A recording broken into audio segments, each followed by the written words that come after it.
But even if you have kids, if you're a foreigner here, those kids will still be foreigners. There's a guy like whipping himself, and he was like bleeding and stuff like that. I'm like, what is happening here? We look way different. We're from a different culture. Got body hair. Integrating here as a foreigner, it's challenging. I don't know how anyone can buy a house here. It's insane.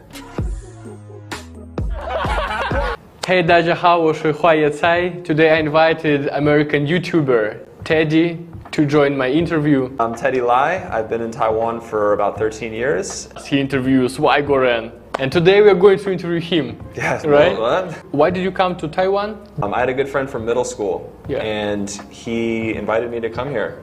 And I didn't have anything to do at that time. And I was like pretty young. I was like 23, so I'm like, I'm just going to give it a shot. So I came here for a year, and yeah, the rest is history. And then you stayed. I stayed, yeah. Do you regret about anything? Do I regret anything? I mean, yeah, it is, now that I think about it, like moving abroad and staying abroad, it's like a huge life decision. Yeah. That has changed everything. Yeah. And you know, when I was 23, I didn't really think of that. Would I say I regret anything? I don't regret my decision. I really like living here, and I'm happy that I'm here. But if I knew I was going to stay forever, I don't know if I would have made that decision so easily. Yeah. It's hard. It's hard, yeah, because originally it was like, oh, I'll stay for a year, and then a year turned into 2, which turned into 5, which turned into 13, which is like, now I'm like, it's hard for me to imagine moving home now. Right. Moving back to America would be like moving to a foreign country at this point. Yeah, after 13 years living here, I bet everything is different. Everything feels different now. Everything's different, and like, I don't know how to live in America. I don't know how to be an adult in America. Really? Yeah, I mean, it's like, I was a kid there, I was a university student, like, I know how to be an adult in Taiwan. I know how to navigate the system here. I know how to, like, you know, go see a doctor. And if I go back to the States, there's a lot of things that I'd have to, like, learn how to do. Where did you work before coming to Taiwan? What did you do in America? So I graduated college, I was 22. I came here when I was 23. Oh, all right. So it was pretty much right after. And I was like doing some odd jobs. Right. I was teaching surfing. Yeah. I was working in a cafe, and I was a personal chef. Oh, cool. So just like some random stuff to try to just make some money. And my plan back then was to maybe become a doctor. That was like my big thing. Wow. That was my big 想法. But that would entail going back to school for a long time, and I was like, I don't know if I want to do that. My friend's like, let's go to Taiwan. I'm like, that sounds cool. What did you do when you just came to Taiwan? What was your first job here? Of course, teaching English. Teaching English? Yeah, I taught English for many, many years. I first taught at a big chain cram school. Yeah. Probably everyone's heard of it. It's called Hess. Oh yeah, I know this one. Hess. I taught there for about 4 years. How did you like it? I mean, because it's a pretty common job for foreigners who come to Taiwan, but it's not the job for everyone. I like teaching English because I was teaching kids back in America. I was teaching like surfing and gymnastics and like rock climbing and all this stuff. So I was like used to being around children. So I think a lot of people don't like teaching English because they don't like kids. Yeah. And they just think kids are annoying. But I really liked kids back then. Back then. Yeah, back then. Now it's like I haven't been around kids for like 4 years because I haven't been teaching, and now it's like I don't know if I would enjoy it as much now. I'm like, okay, if I'm going to stay in Taiwan, I better get good at teaching English. I had no idea how to teach English in the beginning. I didn't know any grammar. I knew nothing. And it was actually quite embarrassing sometimes. But if I'm going to stay, I better become a good English teacher. And I feel like, you know, I did my best, and I think that's what made the job fun. Some people just don't care about teaching, and they just go in there and it's just like, okay, let me just, my body is here, but the kids are going crazy. I'm not teaching them anything. It feels meaningless. For me, I actually felt like I was doing something. I had time to learn Chinese, so it felt like the first couple of years of my being here was just like a giant language exchange. Like I would go to class for 3 hours in the morning, study Chinese, and then go into Bushiban and teach English at night. And it was fun. Yeah, cool. Ride my bike everywhere. You said that if you go back to America, you wouldn't know how to live there. Can you give some example when you went there, but something felt odd or something you're not used to anymore? Yeah, I mean, like I go back and I'm like living with my mom, so it feels like I'm a kid. Oh yeah. I mean, other things is like I'm from Los Angeles, so you have to drive everywhere. You have to have a car. I'm driving my mom's old car. It's not fun. for me to be there, because like I haven't established a life there. You'd have to buy like health insurance, food's expensive. My life in Taiwan is very free. I don't think I would be able to be doing YouTube in America, because here like I have health insurance and the money that I make from YouTube covers my expenses. But in America, like buying health insurance costs like 500 to 1,000 US. So it's just impossible. I mean, it sounds kind of crazy and it sounds like a stereotype, but like, you know, I'm driving and then like a guy will pull up next to me and he's like, you know, like an American dude. I'm like, does this guy have like a gun? Like, it's like, you know, there's a machismo about being in the States. And I'm like, you know, like you're saying in Russia, like people get into fights. There's just this like tension in America that's more, you can feel it. And that it always takes like a few days to a week to kind of, for me to be like, okay, no one's gonna kill me. It feels strange. Sometimes I have the attitude where I'm like, if I'm gonna enjoy my time in the States when I go back to visit, I'm like, just think of myself as a tourist. Do you still remember your like first month in Taiwan? What was something that you couldn't adjust to? What was like really, really weird to you? One thing that sticks out, I only saw this once, but it was near my old apartment and there was like a small temple there.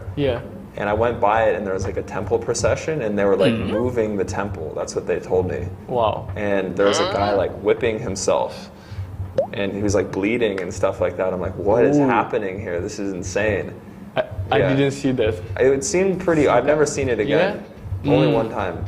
I don't know if you know, but I think in Taipei, especially now, you know, there's not as much of that Tuantong kind of stuff going on. I feel like in the beginning, it's actually easier because everything is new and you don't have any expectations. It's weird, but when you don't speak Chinese, there's a lot of things you don't understand. And things are fun, and then like people are speaking to you in English and very enthusiastic about speaking to you in English. You're like, wow, Taiwan人很热情啊. Like you think everyone's super friendly. But after you live here for a while and you start speaking Chinese and you're more of just a normal person, then it's like, oh, okay. So it's just a normal place. You know, people say like, I fall in love with Taiwan. It's easy to fall in love with Taiwan. You come here for a year, like, wow, the food's great. I can make a little money teaching English. I have a girlfriend. Oh, this is great. But then you stay here for a while and you're like, oh, this place is like a real place. It's like any other place. It has its problems. Integrating here as a foreigner, it's challenging if you want to live here long term.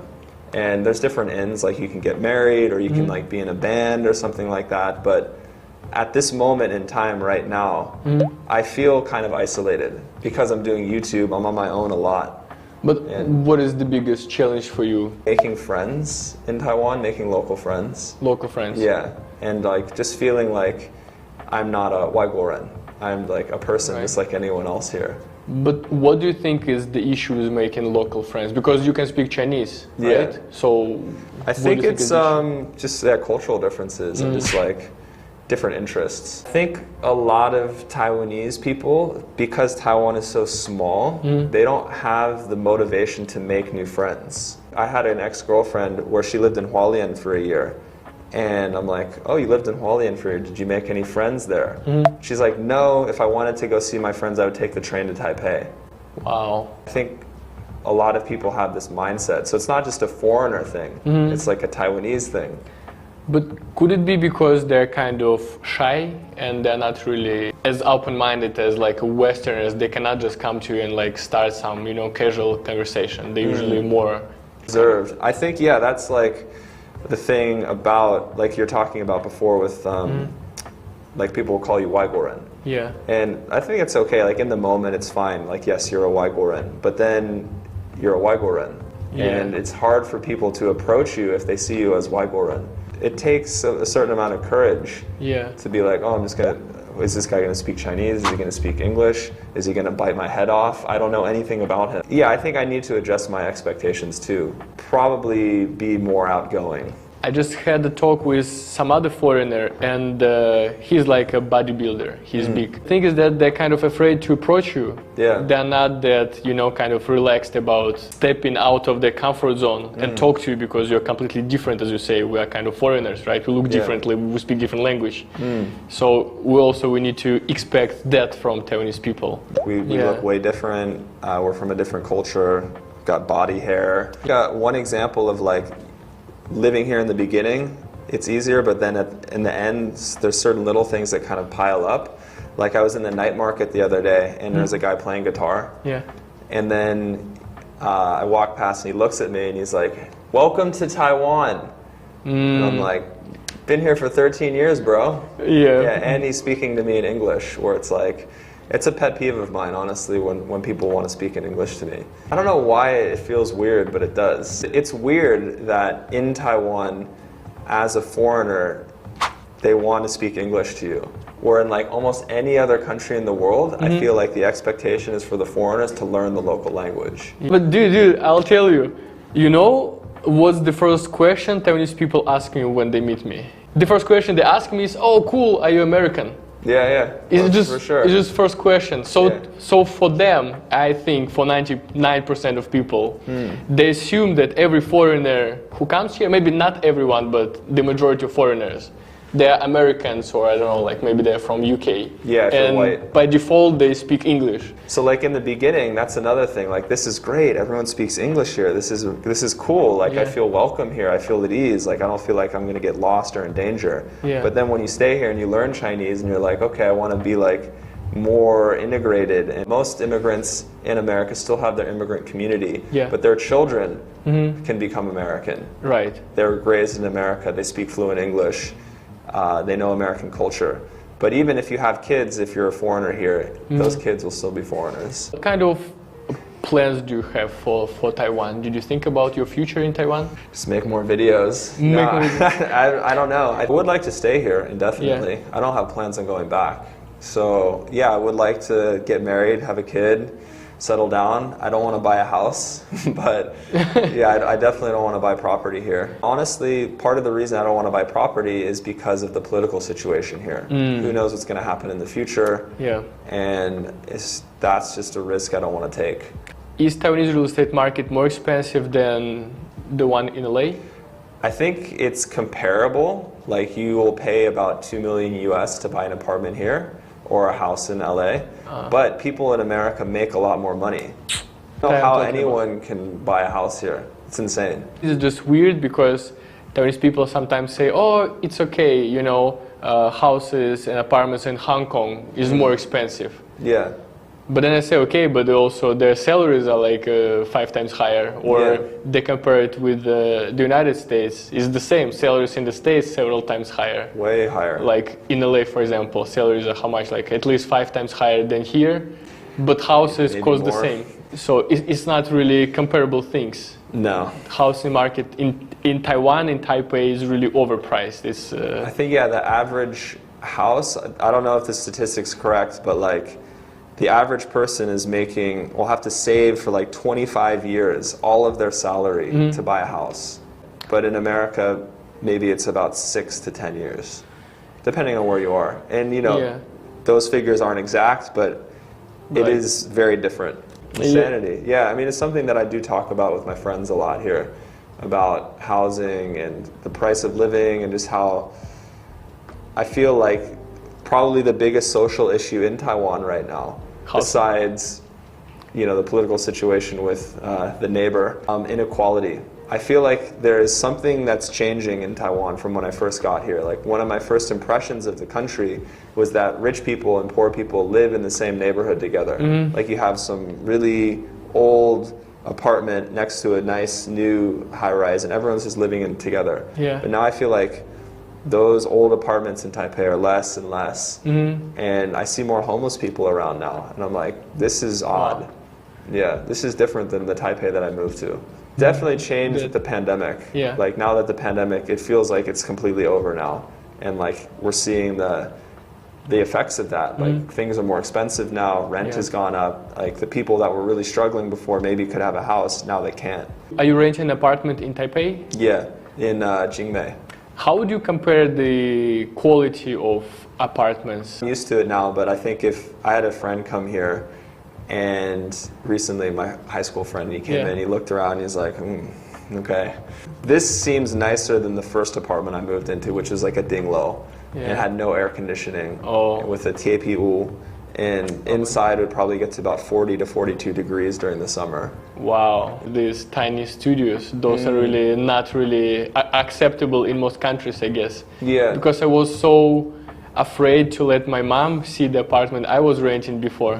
Yeah. Because it was also dirty, you know, like windows to windows. I mean, the last time my mom was here was when I was 24, so at that point it's like, oh, you're young, whatever. Yeah. You'll figure it out. But I remember her saying like, oh, Taipei is a pretty nice place, like everywhere except your apartment. Your apartment's shitty, your apartment's crap, but everywhere else is pretty nice. It was pretty bad.